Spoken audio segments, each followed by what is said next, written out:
Hey everybody, it's StarAllianceMan here, and today I have a new model airport update for the fictional model airport that I unveiled back in December. So this model airport, if you don't recall, go check out the video, by the way, if you want to check it out.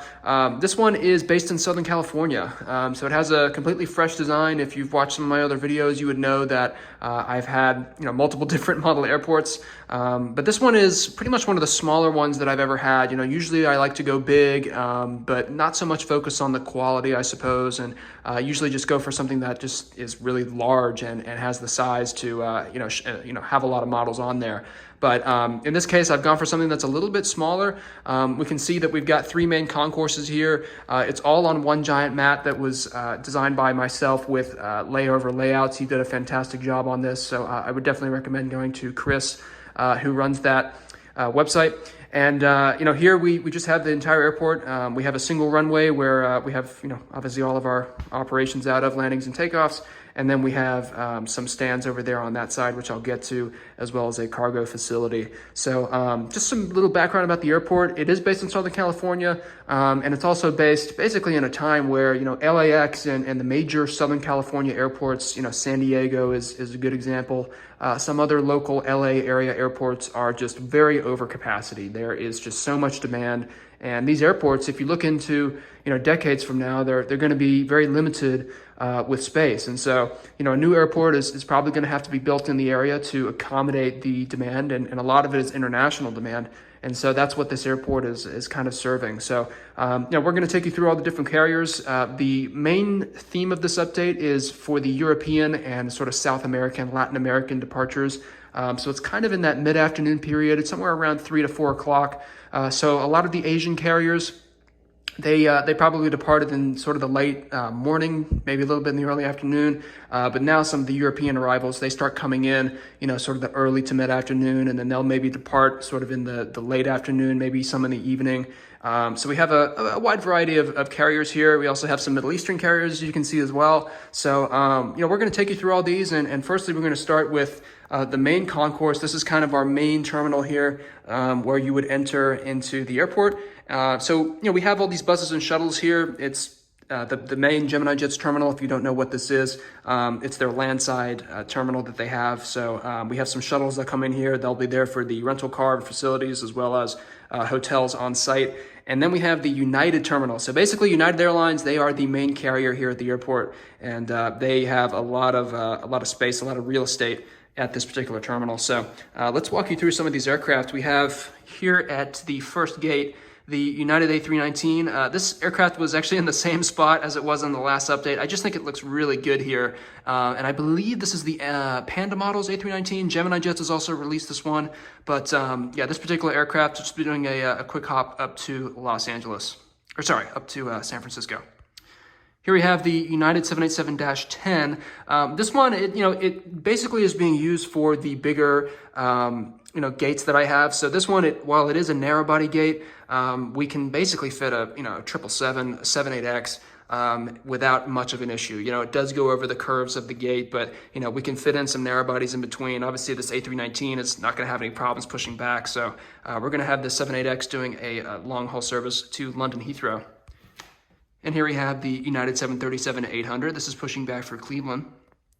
Here we have another Dreamliner. This is the 787-9. This is where I've made some changes since the last update. If you recall, the main portion of the airport, the way the layout works is you just have sort of these narrow body gates that are all sort of straight aligned. But I've made some changes where, we can fit in a decent amount of narrow body, or a decent amount of wide bodies rather, into this terminal, more than we could have before. So we can see we already have the 78X here, but for this particular gate, we can fit in a 787-9 because this gate is angled a little bit. So that 737 has no problem getting out. This 787-9 here will be doing a service to Frankfurt. And if we look into the gates after that, we can see that these are also tilted. So a little bit like you'd see in Houston, a couple other, hub airports where they will just try to maximize the utilization of their gates.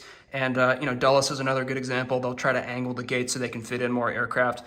So in this case, we have the 737 on the left there with a service to Chicago, and then another 737-800 with a service to Houston. Both of those are kind of angled that way. I am going to be getting some more decals so I can, add in the right taxi lines for those particular aircraft, but that's what's going on there. And here we have a couple more express aircraft. This is another change that I've made since the last update. This particular spot can actually be used for another wide body, but alternatively, we can fit in 2 E175s. It is something that, I'm not quite sure how it looks. I mean, we can barely fit them in, but, maybe there's going to be some more work to be done here. I am looking at getting some ramps. So you can see I just have the regular stairs there. That's pretty much the best I can do for now, but I will be getting some ramps for these E175s in the future.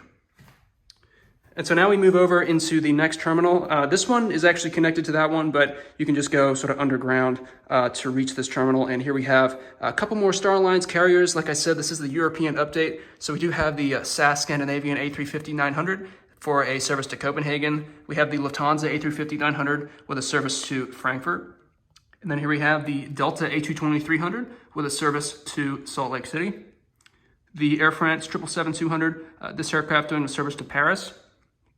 The Delta 757-200 with a service to New York John F. Kennedy. And then here we have the Delta A330-900neo, a really cool aircraft. In the last update, I had the A330-300, but this time I decided to switch it out, and this one will be doing a service to Amsterdam. Here we have the JetBlue A321neo, a brand new release by NG Models. Definitely very happy with this one, and doing a service to Boston. And then here we have the Spirit A320neo. Just want to mention that as well because it's a brand new model as well, and doing a service to Las Vegas. And then over here we have the Delta 737-800. This one's in the SkyTeam livery. Again, another great job by NG Models with a service to Detroit. So I have made some more changes to this part of the terminal as well. You can see, particularly this gate here was not there before. So we can fit in, a wide body that is a little bit more tilted this way and still be able to fit in, an A220 or most narrow bodies if we just add in another gate there. So we can see we've added in a new decal. So we have a new taxiway that can go in there and a brand new gate. And actually, that's also a new thing as well. This gate here is from JC Wings. You can see I do have a couple of those here just because they are perfect for this type of thing. You can just kind of put them, wherever you want. So, and they're really nice as well. They can, they're very flexible. So that's a new thing I've added. And, we have the Air France 777 that's just kind of tilted that way. So we can fit in some more aircraft. The 757, that fits in just right there. The 330, this gate, you can see it's, again, supposed to be a narrow body gate. But, if we really wanted to maximize the wide bodies here, it is possible. It's just a little bit tight. So, these are the changes that I'm kind of evaluating at the moment. Just things that I'm thinking about. So, we'll see what that turns into. But, let's move on with the next terminal. So here we are at the next terminal. This is kind of the satellite concourse for the airport. We have mainly a lot of international carriers that fly out of here that are not part of SkyTeam or Star Alliance, but we also have the American and Alaska Airlines crew that basically takes up all of this part of the terminal. So I think we're going to start with these international carriers. So first we have the Volaris A320neo with a service to Mexico City. We also have the Viva Aerobus A320, this one with a service to Guadalajara. So again, a double use of the narrow body gate here, even though it could also be used for a single wide body as well. Here we have a British Airways. This is the 787-10 loading up for London Heathrow. And here we have an interesting situation, to say the least. You can see, it's a little tight, but that American E175 is barely fitting in there.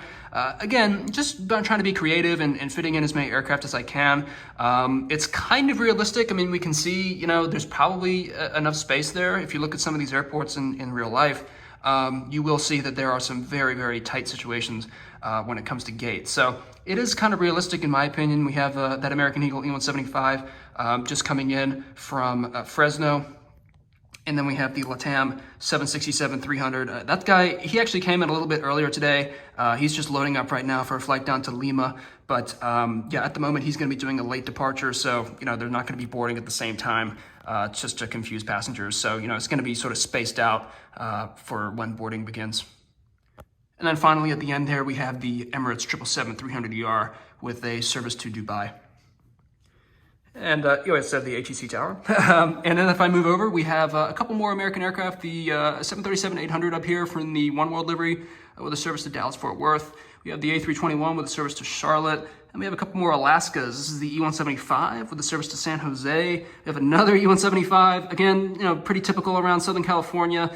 This guy doing a service up to Portland today. Here we have the More to Love. This is the A321neo with a service to New York JFK. And then we have an empty gate. And then we have a 737-800, this one with a service to Seattle. And now I'm going to move into some of the taxiing aircraft. We have a Saudia. This is a 787-9. This one will be departing off to Jeddah today. And now we've just got kind of a mix of aircraft here. So, generally we just basically have some aircraft on the stands. I'm going to start with these over here. Because these are here just to basically rest for the day. So if you go to places like LAX, you'll see a lot of carriers, not too many, but definitely some from the Asia Pacific region, mainly Australia and New Zealand. When these airplanes get into the US, they basically come in very early in the morning and then they depart very late in the afternoon or actually, pretty late at night, like 10, 11 o'clock. So generally when they come in that early, they're just going to basically get pulled over to a stand and just kind of wait around for the day and just kind of get loaded up for the night. So here we have a few, Asia Pacific carriers. We have the Air New Zealand 787-9, we have the Qantas 787-9, and we also have the Philippines A350-900. And also on the stands today, this is the C-17, a new aircraft that I've gotten, but just because, this aircraft could be flying in for something like Camp Pendleton, which is close by. It's not entirely realistic, but just kind of having a little, U.S. military presence, I think is kind of relevant. So we have a C-17 there on the stands. And then over here, we have the EVA or the EVA Air 777-300ER, which again, came in very early this morning and heading off very late tonight. So he'll be doing a service to Taipei. Over here, we have a Hangar. This is for United Airlines. And we also have a 767, again, just hanging by the hangar there. Also want to showcase a new model. This is the 757-200, obviously of Air Force Two, the C-32A, I believe it's called. Really interesting aircraft, and I'm just so glad that somebody actually released it, like Gemini Jets. So I did pick that one up, and that one, well, we don't even know where that's going. That's a classified destination. And then in front of him, we have another U.S. military. This is actually the U.S. Navy, the P-8A, I believe. Really interesting variant. A lot of detail for this. I think this is made by Panda Models or something. Or actually, no, I think this is Gemini Jets model. My bad. But a lot of detail on this. Really impressive model. And again, classified destination. Here we have the Asiana. This is the 777-200. Again, just kind of be, basically just going to taxi you over to some more stands for a late night departure to Seoul. And then here we have the Hawaiian A330. I'll kind of get over to this side so I can show you that. We have the Hawaiian A330-200, just a beautiful aircraft in the new livery. This one is going to be lining up for a service to Honolulu. And then just on final approach, actually just right about to land, is the Alaska 737-900. A really great looking aircraft coming in from Anchorage today. So that pretty much wraps up that side of the airport. We also have a Virgin 787-9 that will be heading off to London Heathrow. And then if we just kind of end it with the cargo facilities, we have a China Southern Cargo 777F here with a service to Anchorage, moving on to Guangzhou later today.